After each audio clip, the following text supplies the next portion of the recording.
আপনারা হয়তো আজকে দেখতেছেন যে আজকের এই সভাটা একটু ব্যতিক্রম ধর্মী। এই সভাটা একটু ব্যতিক্রম ধর্মী। আজকে দেখেন আওয়ামী লীগের নেতা আমরা আওয়ামী লীগ করতাম, দীর্ঘদিন আওয়ামী লীগ করি, সামনেও করব। কিন্তু এইখানে এই সবাই আইসা বক্তব্য দিতেছি, এটার একটা কারণ আছে। এখানে আমাদের আওয়ামী লীগের অনেক নেতা ফরিদি ভাই, আমরা সবাই এটা আমরা দল মত নির্বিশেষে আমরা হিসাব করছি একজন যোগ্য ব্যক্তি পেয়েছি। আব্দুর রাজ্জাকের পরে আমরা একজন যোগ্য ব্যক্তি এই শরীয়তপুরের মাটিতে পেয়েছি।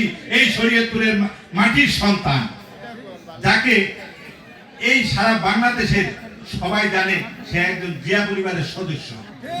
আমরা চাই না ওই ৭১ ভুলে যাও, স্বাধীনতা সংগ্রাম ভুলে যাও। এই জিনিসটা স্বাধীনতা সর্বভৌমত্ব রক্ষা করতে হবে। স্বাধীনতা সর্বভৌমত্ব রক্ষা করার জন্য আমরা দল মত নির্বিশেষে সবাই এক যুগে ওই 12 তারিখে অপু ভাইকে বিজয়ী করব এবং সারা বাংলাদেশে এই বিএনপি বিজয়ী হোক, এই কামনা করি আমি আমার বক্তব্য শেষ করছি। আমরা যদি এই দেশের উন্নয়ন চাই, আপনারা চোখ কান বুঝে একটু চিন্তা করে বলেন তো কাকে ভোট দেওয়া দরকার?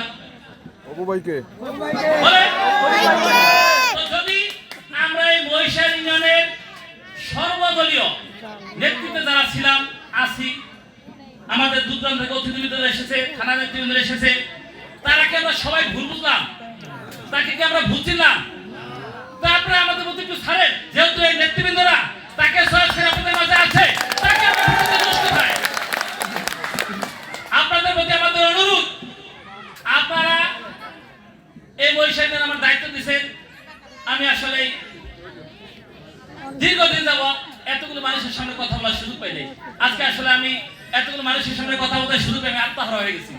এই সুযোগটা করে দিচ্ছে কে বলেন?